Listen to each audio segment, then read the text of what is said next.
The 2024 NFL season is officially underway. If you're a fantasy football fanatic, a diehard football fan, or just a casual watcher, do yourself a favor and tune in to the Air It Out Fantasy Football Podcast. Get some solid fantasy advice to help you dominate your league this season, or just listen and join the fun conversations covering everything going down in the NFL. The podcast is available on Spotify and Apple Podcasts or wherever you get your podcast fix. Give them a follow on Instagram at Air It Out Network. That's Instagram at Air It Out Network. Or you can subscribe to their YouTube channel where you can check out clips and shorts from the show. Remember to give those a like too. That's the Air It Out Fantasy League podcast. Go check them out. As a football fan, I promise you won't regret it.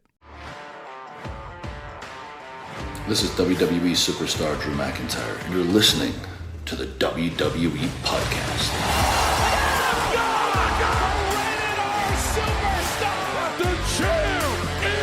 The one that everybody wants, me. Becky Lynch is going to WrestleMania. Claymore! Austin 316 says I just whipped your ass. This is my idol. You're going to acknowledge me. Hey everybody, welcome to the Week in Review here on the WWE Podcast. It is Sunday, September 22nd, 2024. And we are just a matter of a couple weeks until Bad Blood, and there's already a lot of programs I'm ready to just see end. And I don't mean that in a way that's rushing the program over or that's any disrespect to the programs, but rather I'm ready to see the matches that are going to, I think, deliver in a big way at Bad Blood, including Drew McIntyre and CM Punk. That is going to take place inside Hell in a Cell, and I think at this point we have all been guaranteed blood. It would be kind of a shame if after CM Punk verbatim said he's going to make Drew bleed at Bad Blood and the name of the dang pay-per-view has blood in the name. It'd be kind of disappointing if there wasn't any. So that'll be fun, as blood creates just so much drama when it's done in the right way and done sparingly. So that'll be fun. And so we've got that program going on. We also have, and I'll lead with this, the Kevin Owens program going on right now over there on SmackDown. He hasn't had a lot of time to talk. He hasn't really said a whole lot since his loss to Cody. And he continues to, yes, help the babyfaces, or rather the babyfaces continue to assist him. But I think the crowd on SmackDown and just generally are ready for Kevin Owens to turn back to a heel. I think his best work is done as a heel. Hell, his heel character brought back the greatest of all time, in my opinion, in Stone Cold Steve Austin after 19 years. So you could feel it. I mean, when he, at the end of SmackDown, had the chair in his hands, and Cody Rhodes once again fights off the bloodline and makes his save, we have Kevin Owens for several moments standing there with the chair, and you could see the internal struggle. Do I hit Cody? Do I not? What do I do? He ends up shaking his hand. And the crowd, I think, was, while they didn't boo when they embraced, you could feel the disappointment. And maybe it's partly because even if it's a turn you don't like, recognizing that a turn happens is a big deal when you're there live. So the excitement for the moment for fans there maybe was what the disappointment was, but I think it's bigger. I'm ready for a Kevin Owens switch. I know that some of you are as well. Not that he's not good as a babyface. He's fun. The stunner's fun. You know, he can cut a good babyface promo. He doesn't look like he's chiseled out of a wrestling factory. He doesn't, he has a body type that you look at him and go, how does he do, and how does he do these moves? How does he do these things? When it doesn't look like he's carved out of stone, or, whatever the typical wrestling body looks like. And he has a very relatable personality, a very likable personality, but he can turn it on too as a heel. And my point about all this, not to belabor it though, is really that he feels like he's ready. It feels like the crowd is ready. And I'm going to say something here that I'm probably wrong on probably like a lot of the things I say, but when he had the chair and the crowd was kind of like, oh, we're not going to get the turn. I think if he had pulled the trigger and he hit Cody in the back, it could have been one of those scenarios where the crowd went crazy after he hit Cody. I just got that feeling that, while they designed it and would have designed it clearly to keep Cody Rhodes a babyface and to turn Owens heel, which would have been the purpose of that segment if they had gone that road, I think it may have backfired.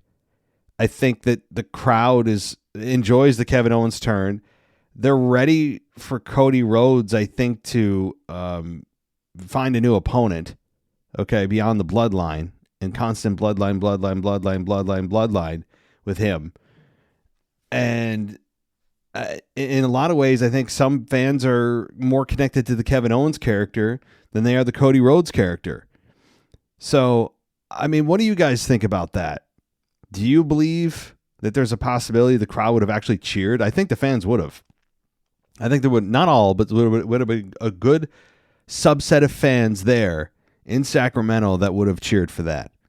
So, just a thought. But again, we continue to get the fact that Randy Orton and Cody Rhodes and Kevin Owens have this alliance because of a common enemy in the bloodline, which, by the way, they're gathering a lot of enemies lately. We saw that on SmackDown manifests itself with DIY, Johnny Gargano and Ciampa come out and come to the aid of Kevin Owens. And so you have them. You have also the Street Profits that are still getting generally a pretty good reaction.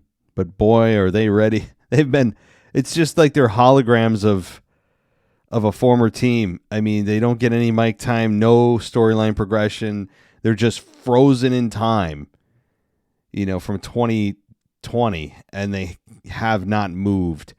And not that they're not good in the ring, and they still, I guess, have chemistry, but they're just there. They just exist to, I would imagine, make it look like the tag team division has depth, and they're an established team with credibility.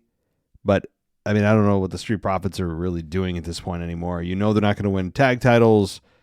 We're all ready for them to split too. But my point about all this is that you have the bloodline here collecting a lot of enemies, and that ultimately could lead to their downfall. But I'm not sure if it will, outside of just creating opportunities for good matches and other teams to get the rub off of the bloodline. You have a lot of teams that do need a lot of help in that regard. I mean, let's be honest, DIY and the Street Profits are the ones who need the bloodline story, not the other way around, because those two teams don't really have much to do outside of run-ins to help a single babyface who's outnumbered. So, all right, well, let's move on and introduce myself. I'm the host of the WWE podcast. If you haven't joined us before, welcome. We have an ad-free version of the show. If you're hearing ads, if you heard ads at the beginning of the show, then you can get yourself out of those ads. You can remove them. You can even do it for free for a week over at patreon.com/WWE podcast or Apple Podcasts, and go ad-free there by clicking the subscribe button right in Apple Podcasts or Spotify. Spotify offers a great option as well. And we do have another show. I'm just putting it out there. It is political/cultural in nature. It is called The War on Truth, and it is available everywhere that podcasts are available. And check it out if you care about such things. And if you don't, no problem. Stick around for some fun wrestling talk, and we'll give that to you the best that we can. But all right, so on the front of the bloodline and Cody Rhodes, and really more specifically Roman Reigns and Cody Rhodes, who are teaming up to take on Solo Sikoa and Jacob Fatu at Bad Blood. The cinematic promo with Roman Reigns and Cody Rhodes that took place on SmackDown, which, by the way, I'm not counting as a Roman Reigns appearance because it was obviously taped beforehand, and they can say he was a part of the show, but that's not true. They're trying to create a presence for Roman while he's not there as a babyface, which is smart. But I know this segment has got a lot of praise. This segment has gotten a ton of praise from fans. I really haven't seen much negativity about it, and I think generally rightfully so. You know me here. I'm gonna say something that's gonna, I guess, pour cold water on this. It's coming, but I will outright say it was a good segment. If you're gonna create these cinematic movie-like, segments for wrestling, which is not done a lot and hasn't really been done since the pandemic era when they had pretty much free reign to do whatever the hell they wanted with no live audience, and every match seemed, especially with those specialty matches, like wasn't there a swamp match with Braun Strowman and Bray Wyatt, and all the nonsense that went on and all the pre-tape stuff. I actually really didn't like the graveyard, or was it the graveyard match between AJ Styles and Undertaker that ended up being Undertaker's final match. I actually didn't enjoy that as much as most people did. I think if I could design his exit, that would not have been it at all. In fact, that may have been the last thing I would have him do. Another topic for another day. But generally, I wasn't a fan of the cinematic stuff because it felt too phony. It felt too produced. It's not how people really talk, and on and on. This segment, though, was very effective, and it did get the point across that these two don't like each other, which makes total sense. They aren't suddenly buddy-buddy. I like that. These two are mortal enemies for the better part of 2 years, and now they're coming together to fight a common enemy. And I appreciate that. The fact that these two, again, aren't smiling and hugging and making out in the middle of the ring, that there is some animosity that's still there. And that Cody said all he wanted from Roman was his word that he was going to have his back and I'll have yours. Roman said, you have my word, but when this is all over, I'm coming to take that back, the WWE Championship. And interestingly, at the end of that segment that took place inside the Georgia Tech Stadium, I don't know if that's the name of the stadium, but where Georgia Tech plays, where Roman Reigns had his football career begin, you had Cody Rhodes and Roman Reigns step to go the same way and crossing paths symbolically, I think, right? They physically actually crossed paths, literally did. And, obviously their careers are and have been crossing paths several times, as we all know, for a couple of years now. So I think that's kind of what it was a throwback to. And then they got physically crossed paths, but Cody ended up saying, okay, well, no, you go ahead. And Roman said, not just here, like in life, that you are in my way. And then the segment ended with Roman Reigns walking off with drone shots in Georgia Tech, the football field. And it was all very dramatic. All very dramatic, all very well done, all very well edited. And both performances by Cody and Roman were done very well. I am not taking anything away from either guy, including, yes, even Cody Rhodes. I can't, because what they wanted to accomplish in that segment, I think they did. But the question is, do you like that kind of stuff? Even if it's performed exactly how it should be, if you don't prefer that type of style of wrestling, then it's not going to be for you. However, I would imagine most of you enjoyed it. And I would say I think I did too. The better part of me, though, or I should say, I don't know if a better part of me, but a big part of me was just worried that this is now going to give WWE a green light to do this all the time. Sometimes WWE has a habit of finding something that works or gets a big positive reaction from fans, and then they repeat it over and over and over and over and over to death. There's nothing wrong with repeating something that obviously your fans, your customers enjoy. But then there's sometimes the WWE way of just beating it to death, and then it just becomes overused. That's my fear. That's what Vince did a lot, especially when he was given the all clear during the pandemic era to do whatever he wanted. So let's, for my sake anyway, I hope that's not the acceptance and reaction that WWE was hoping for to get the green light to go ahead and now make every segment, every promo a movie. I don't need that. I don't need that. Some of you may really love it and want more of it, and this is more just preference, guys. I can acknowledge the talent, but at the same time say it's not for me. So for what this was, though, since we haven't seen it in a while and it was different, I enjoyed it. Also, at the end of SmackDown, you did see, and this is a small thing but interesting, we saw credits at the end of the show. It wasn't just the WWE logo that tells you they're about to go off the air and says like, oh, copyright 2024, whatever show they're on, Raw, SmackDown. There was actual credits of executive producers, how it's like at the end of a TV series or TV show, when the episode's ending, you see sometimes the credits come on before the actual end of the show. That's what we saw here. I don't know how I feel about that. I know, again, it's a small thing, but why do we need it? I don't need to see Triple H's name at the end of the show. We all know who's running the show. We all know who's making the creative decisions final. That's Triple H, Paul Levesque. So I don't know what that was about. I don't know. I don't need to see Triple H's name at the end of a show and thinking, oh, thanks for all this great creative, Triple H. That would be the equivalent of Vince McMahon at the end of every one of his shows putting executive producer or head of creative Vince McMahon. It's like, it's a reminder what you're watching is a TV show. They don't do this with sports. If you're trying to make this a simulated sport, again, this is a really small thing, but it's the first time I can remember them ever doing this. When you're watching a sport, they don't put on the names of the executive producers as they're going off the air. That's a TV series move.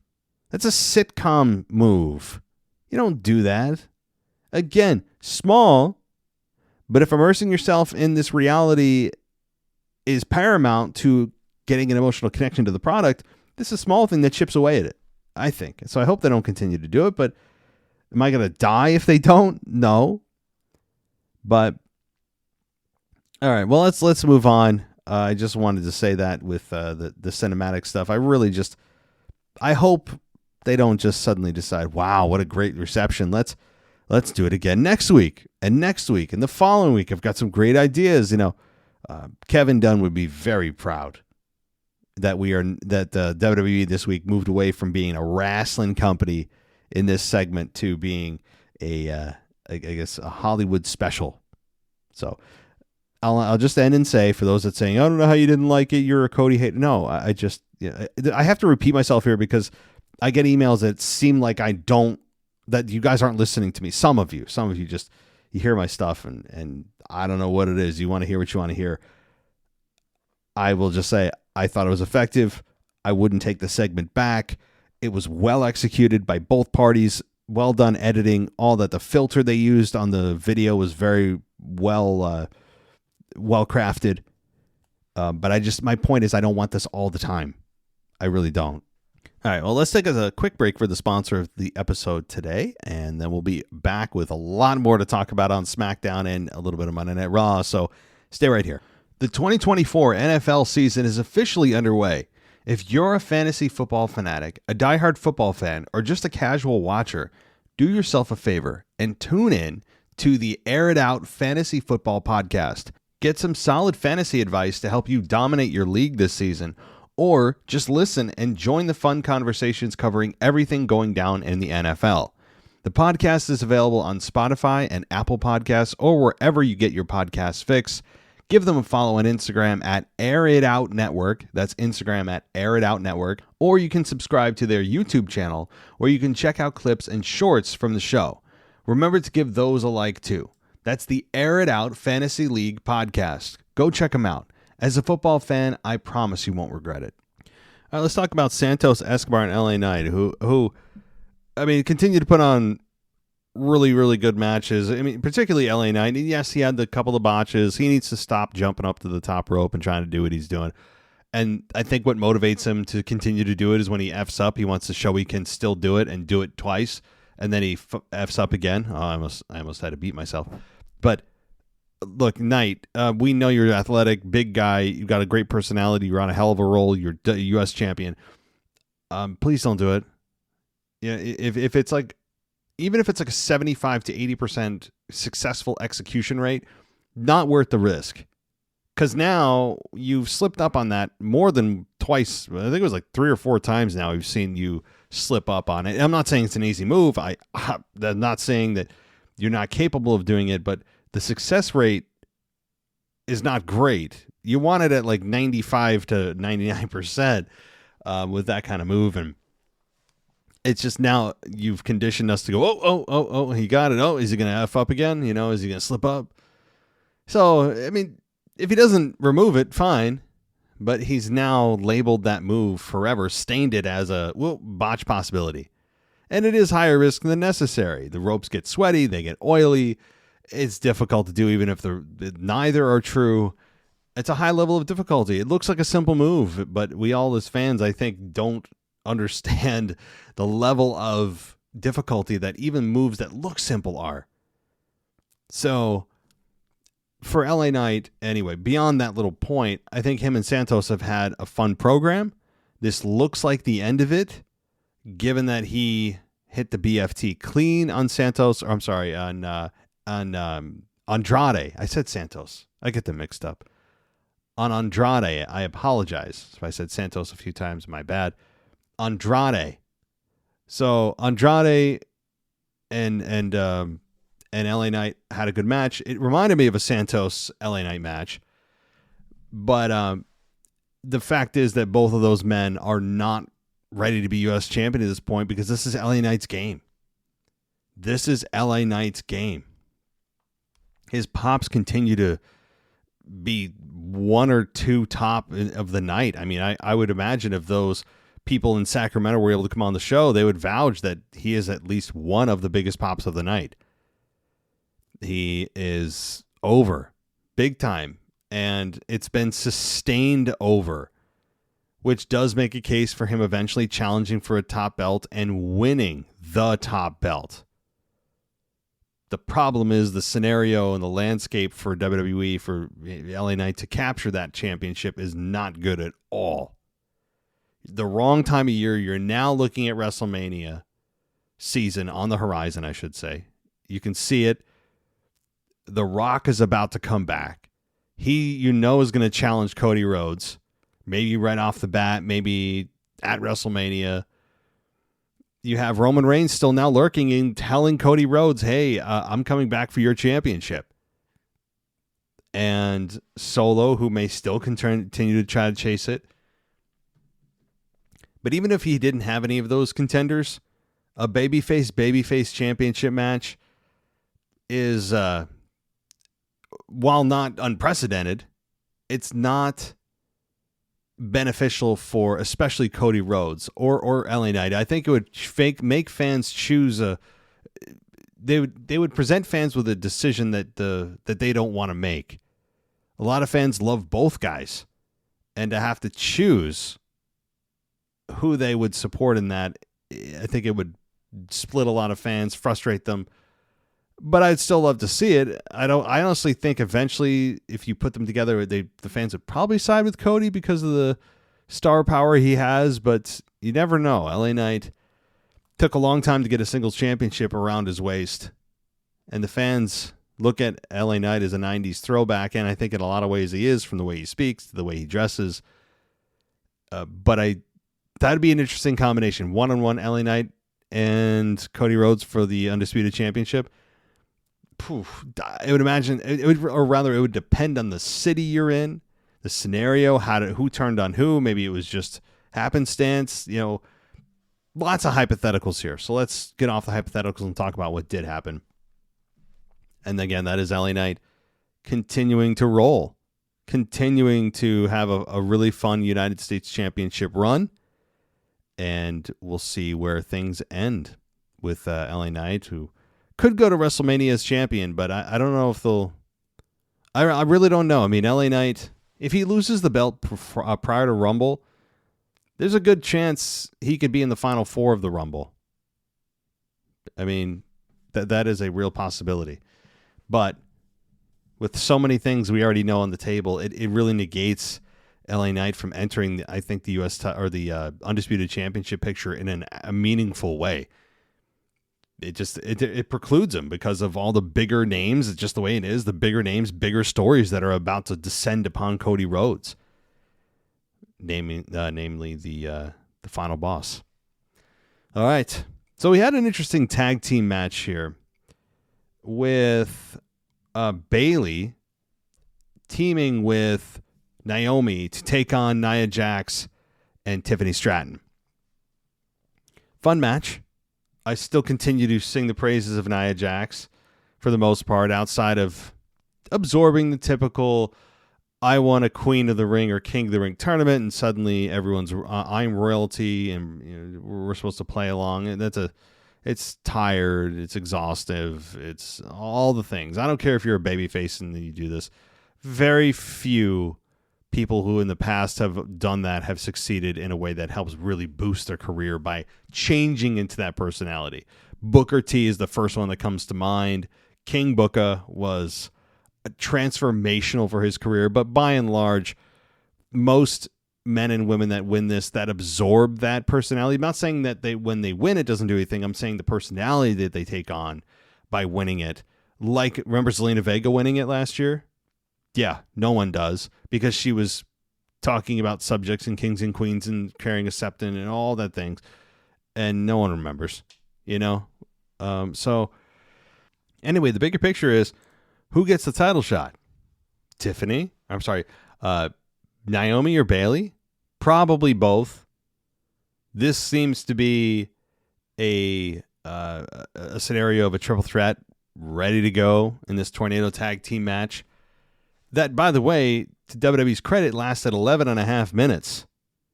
Maybe one of the longest women's tag team matches of all time. I mean, not saying much, but it was pretty damn long. I mean, hell, look at Jade and Bianca's matches. Mainly because of Jade's lack of skill in the ring and protecting her weaknesses. They don't go more than 6 minutes. This is about a double of a typical Jade and Bianca tag team match. So it was fun, and I appreciate it. All right, we had a vignette where Chelsea Green was picking up trash and gagging around a dumpster while complaining she had to fight Michin on her own turf, and she was attacked by bugs and a raccoon at one point, and we had Michin, told Michin she would pay for this. Fine. Yeah, I mean, Chelsea Green, boy, I will say, I don't know if I should say. You know what I'm going to do, guys? I'm going to have you venture on over to another podcast to have me talk about political stuff in wrestling. I'll just leave it at that. My next episode, in part on the War on Truth, go check it out, is going to be about wrestling and politics, specifically this kind of stuff that drives me crazy. Anyway, I'll just stop and move on. We have, let's see here. Kevin Owens and the Street Profits versus the Bloodline. That ended up being the main event, which I already talked about the finish of that. The match did end in just under 15 minutes to a no contest. And that was where we got another tease of a KO heel turn. And like I said, I really, really hope they pulled the trigger on that. Really do. But overall, I think it was a fun SmackDown. Yes, we also had Giovanni Vinci and Apollo Crews. Giovanni Vinci, from one bald guy to the next. Okay, I think I can speak on this. I'm part of the bald community here. I have a lot of years under my belt, a lot of experience under my belt. I think I speak from a place of honesty here. The dude looks weird. Grow your beard back. The half goatee ain't cutting it. Okay? Please. He just looks creepy. And I don't mean in a good way. I think it's in an unintentional way. And this is not me thinking Vinci doesn't have a future or whatever. He may. And it's interesting that they brought him back with a new personality or a new mission and new vignettes, and he continues to lose and lose and lose. That doesn't happen often. Typically, when you go on that kind of a run and you're being promoted, you come back and you just win, win, win, no matter what. See what I did there? Anyway, all I do is win, win, win, no matter what. Okay. So, that lame. But we have Vinci, who continues to lose, and he lost a second time here to Apollo Crews, who's on a bit of a winning streak for himself. And that's momentum right there. You have one guy on the descent. You have one guy on the ascent. And for Apollo Crews, what does this mean? I don't know. He continues to win, and racking up wins, I guess, that's what you want to do if you want to move up the ladder. But as we all know in pro wrestling, it doesn't have the same meaning or weight as it does with traditional sports.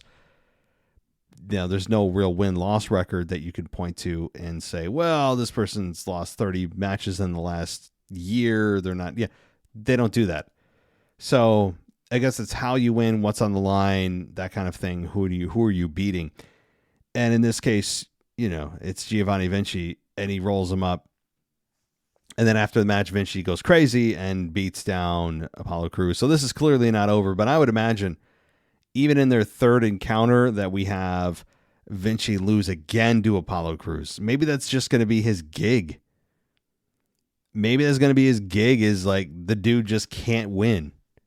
Even Michael Cole said, that's all fine and well that you attacked Apollo after the match, but you got to win matches. And that's true. It's true, but that may be his gig that gets him over, is he just can't win a match. That there is something to that. I don't know. I will say there's something to that gets fans' attention because it's unique. Fans would find it entertaining, but it also does kind of preclude you from title contention. So you'll get over in a way that you'll get that attention you want, but it does also put a ceiling on you because you won't win a championship anytime soon. Fans aren't going to take you seriously, so it defines you down automatically. But it does get you over in a way that says fans know who you are. They're actually being entertained by this. You hear them laughing. You hear them, you see them on X and saying how they like to see Vinci lose every week and all that kind of thing. So there might be something to this. If he continues to lose, that could just be his gig, which will get funnier and funnier. So, all right, let's move on to the Monday Night Raw side of things briefly. And it was, to me, highlighted by the CM Punk serious promo, and which most people also really enjoyed. It felt very contrived to me in terms of the tone of his voice. Punk, for most of his promos, has a Punk voice. He has the Phil Brooks voice. And in this case, he just went down a few 2 octaves that made it felt very forced. The content of his promo is fine, but the tone of it was, it felt like he was trying to speak. It's like somebody who doesn't have a deep male voice trying to sound like they have a deep male voice. That's what it sounded like to me. So that's really the only negative. So I got to get that out of the way before I praise it, which was, and here I go. It was a very good promo. Very good. Essentially telling Drew that he's prepared to die. He's prepared for his heart to stop beating in this match, and that he will make Drew bleed. He said he's not going to keep or make any promises he can't keep about, trying to kill Drew McIntyre, that he's going to actually kill him. But he said, you'll have to kill me to stop me. He's always been good with words like that. And it was effective from a content perspective. I thought it was well done, well delivered. And now this is one of those programs, like I started off at the top of the show and said, I'm ready for this matchup. I'm ready to see these two, because I don't know where you go from here. You've both, especially the fact that you've been feuding with each other for the last 8 months, and this is the blow off. You have, both guys who have said everything they need to say to each other, have beaten each man has beaten each other to a pulp. Each man has a victory. This attack from behind, one has already drawn blood. I mean, so it's like, where do you even go? They might want to even skip a week in the next two and just run a video package. I know that'll anger a lot of in-person fans who want to see Punk and Drew, and they probably won't do it because of that. But they really probably should. And in all seriousness, is just, there's not much to do. You can't have them cut another promo with each other, a brawl. It's just like, okay, we've been there, done that. So, but overall, the program has been a lot of fun for the 8 months it has existed. It's been a lot of fun. All right, now we had another tease of the New Day splitting after they lost their tag team title match against Finn and JD, and more dissension, I guess, in the ranks, with Xavier Woods being the one to likely turn heel and likely do it at next year's 10-year anniversary of the New Day being formed, and maybe even Big E makes an appearance. But we had Xavier get angry at Kofi, and Kofi's trying to calm him down after the match, and there were no punches thrown. But this is something to keep an eye on if you are one that, like myself, have been looking for the New Day to break up for the last 9 years out of 10. So I am certainly looking forward to it. Yeah, if this ends in a big nothing burger, it's going to be lame, right? You know, it'd be super lame if it was just a tease and they're actually all just setting us on a path that doesn't have a destination. That's very possible, but I really, really hope not. All right. We had, let's see, Sheamus and Pete Dunne, with Pete Dunne beating Sheamus in 11 minutes and 15 seconds. Crappy finish. That's what I really remember about this. Bust-ass match, as you'd imagine with these two. I don't care for the joint manipulation. I think I said that also on my Raw review. Joint manipulation, not fun to watch. It's boring to watch. It's doesn't do anything for me visually. The match, though, was, as I said, physical, with every Sheamus match that just is by default physical. But the finish was nonsense, where we had Sheamus pick up the weapon, which was it a shillelagh? Yeah, it was a shillelagh, and went after Dunne, but the referee took it away. Then Dunne pulled out a cricket bat and hit Sheamus while the referee was clearing the shillelagh. And then Dunne returned to the ring and hit Sheamus with it was either a knee or a boot, and that got the victory. Not a great finish, but this program is far from over. We had Natalya and Zoe Stark go at it, with Natalya beating Zoe Stark in 7 minutes. And let's see, we also had Jey Uso speak about his desire to win the Intercontinental title, and the Yeet movement is on here. We had Breakker come out and Breakker say that he's the future, or Barrett said that Breakker's the future of the industry. And Breakker asked if there were any dogs barking in Portland. I don't understand that line. I mean, not that I don't understand what he's trying to elicit, but if you're a heel, why are you trying to get the crowd to cheer, or in this case, bark along with you? What are you doing? I don't understand that piece. You're not trying to get the crowd to get behind you in any way. You should not care about the crowd. But small thing. Breakker recalled Jey, telling Jey to stay away. And Breakker said Jey is one of the biggest stars in WWE, and WWE fans love him. And that the funny thing is he's done more as a singles wrestler in 6 months than Jey has done during his entire career. Well, I don't know about that. I mean, I guess if you're only measuring the depth of what someone's done only by championship wins, then yeah, but obviously there's much more to it. All right. Jey said he'd find out what Breakker's made of and said it'll be short and sweet, like Breakker's NFL career. That was a good one. And it ended with Breakker trying to spear Jey, who turned it around and hit the spear on Breakker. So it's going to be spear versus spear, because we don't have enough men who have adopted that finish before. And who are those people? Well, I listed them off in my Raw review, but Goldberg, we have Roman Reigns, we have Jey Uso, we have Braun Breaker.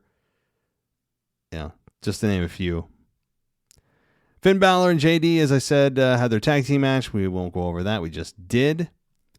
We had Zayn come out. Adam Pearce before this was on his own asking for updates about Reed and Strowman, who earlier in the night destroyed each other into a no contest, which is getting to be so much fun. I'll talk about that in a minute.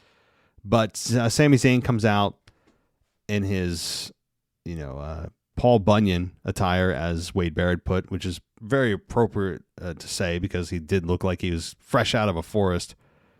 And Zayn recalled Brett talking about what it's like to be, it takes to be champion, and he couldn't think all week about what he needs to do to be world champion, and said the fans deserve a guy who will be here week in and week out. Stop it. Yeah, okay, look. Seth has said the same thing. Cody Rhodes has said the same thing. I know that there is the big dark cloud hanging over Roman's run of he was barely there, and the fact that he racked up a ton of days where he wasn't even at work. And that's true. Hundreds and hundreds of days we went. Between Roman Reigns appearances, hell, between Roman Reigns title defenses. Was it this year or the previous year where Roman didn't defend his belt? Oh, it couldn't have been this year.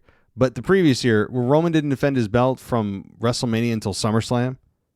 Was it against Jey Uso? I think that was the first title defense in SummerSlam last year. Not this year where Cody won it, but the first go around where Cody lost the match with Roman.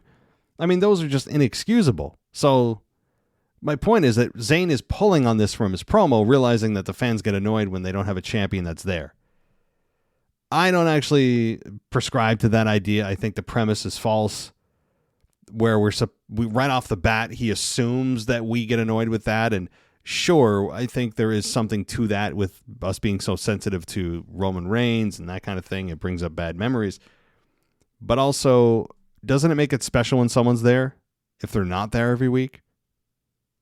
And also, wouldn't it make it more prestigious to only defend the title against those that deserve it instead of those that just think they do? That's the biggest problem I have with it, is that, and I'm going to continue, to hammer this home, because WWE is just so blinded by, well, isn't it cowardice to back down from a fight?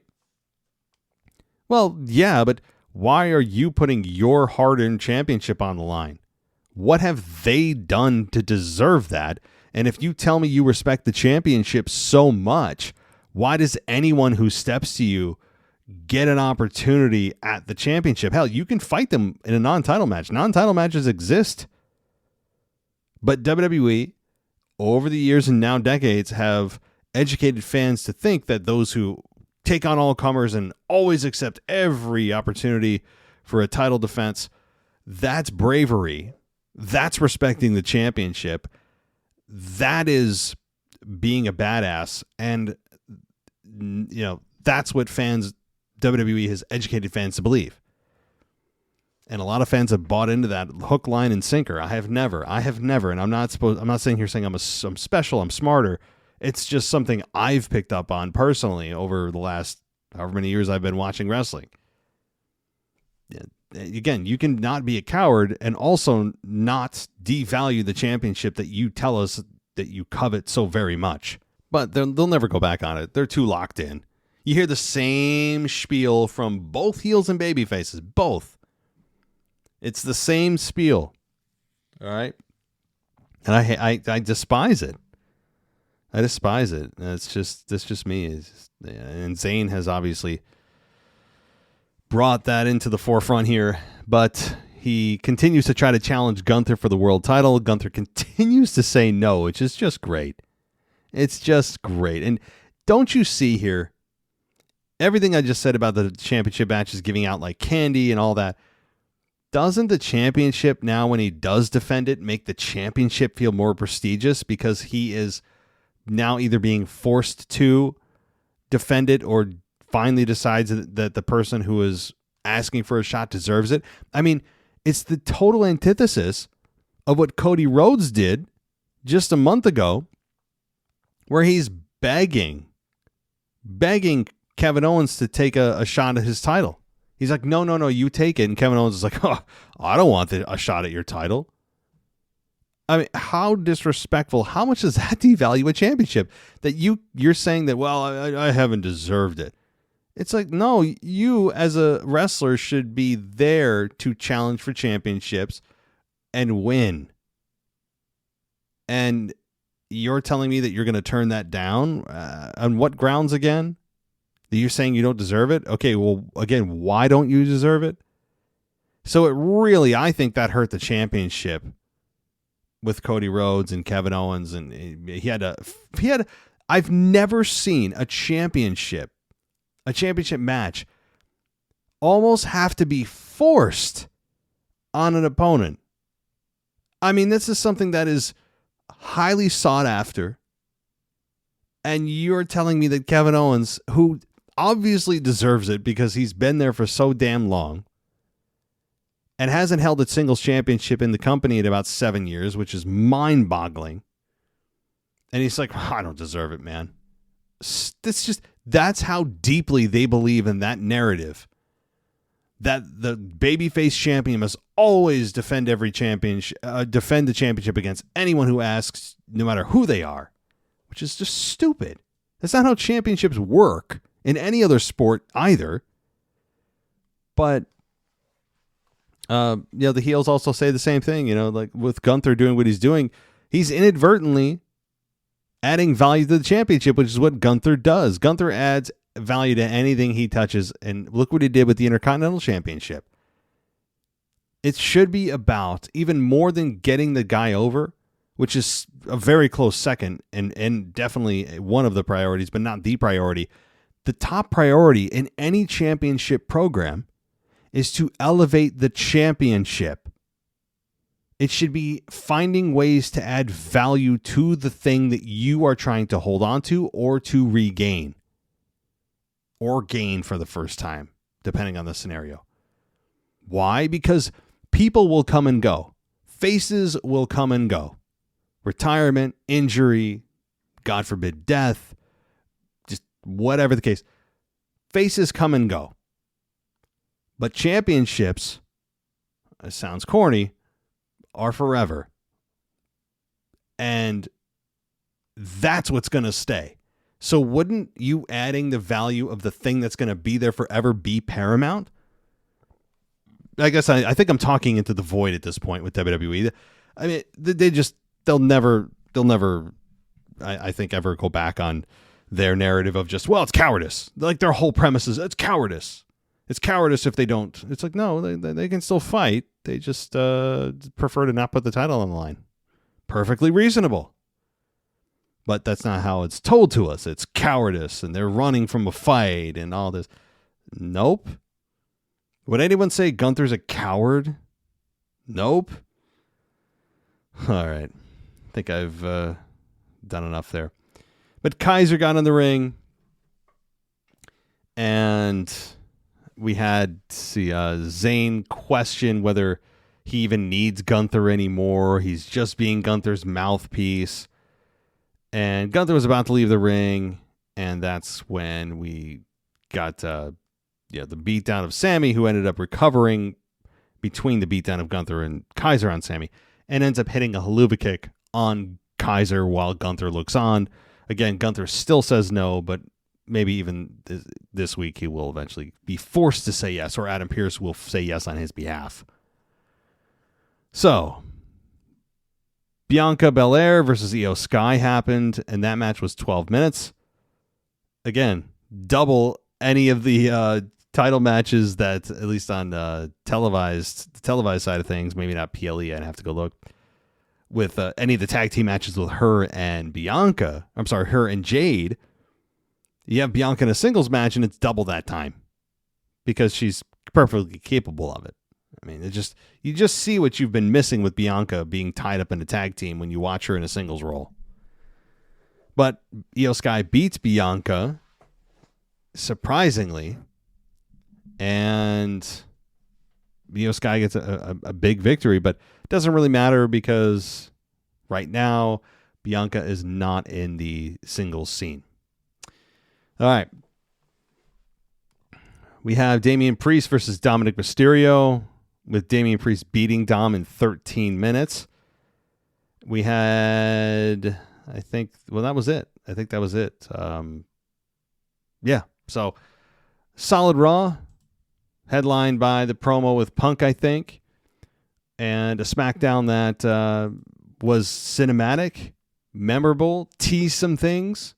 All right, and definitely, as I said, teased the Kevin Owens thing that we'll see if that actually comes to fruition or not. I hope they do, but I hope they're also prepared to understand that it could completely blow up in their face if they do have him turn on Cody, that the fans could decide to turn on Cody and side with Kevin Owens. That is a real possibility. So, alrighty. That'll do it for me tonight on the WWE Podcast here in the Weekend Review. If you want to join us over on Patreon, you can do that. Go ad-free at patreon.com/WWE Podcast. You can also go ad-free on Apple. Both offer 1-week free trials if you're interested. All right, that'll do it. Thank you so much, everybody, for listening. And, yep, I'll talk to you next time. The 2024 NFL season is officially underway. If you're a fantasy football fanatic, a diehard football fan, or just a casual watcher, do yourself a favor and tune in to the Air It Out Fantasy Football Podcast. Get some solid fantasy advice to help you dominate your league this season, or just listen and join the fun conversations covering everything going down in the NFL. The podcast is available on Spotify and Apple Podcasts or wherever you get your podcasts fix. Give them a follow on Instagram at Air It Out Network. That's Instagram at Air It Out Network. Or you can subscribe to their YouTube channel where you can check out clips and shorts from the show. Remember to give those a like too. That's the Air It Out Fantasy League podcast. Go check them out. As a football fan, I promise you won't regret it. Thanks for listening to the WWE Podcast. Don't forget to subscribe on your favorite podcast app so you don't miss a show, or head to WWEpodcast.com. And for all of these shows ad-free, head over to patreon.com/WWE Podcast. Until then, we'll see you next time.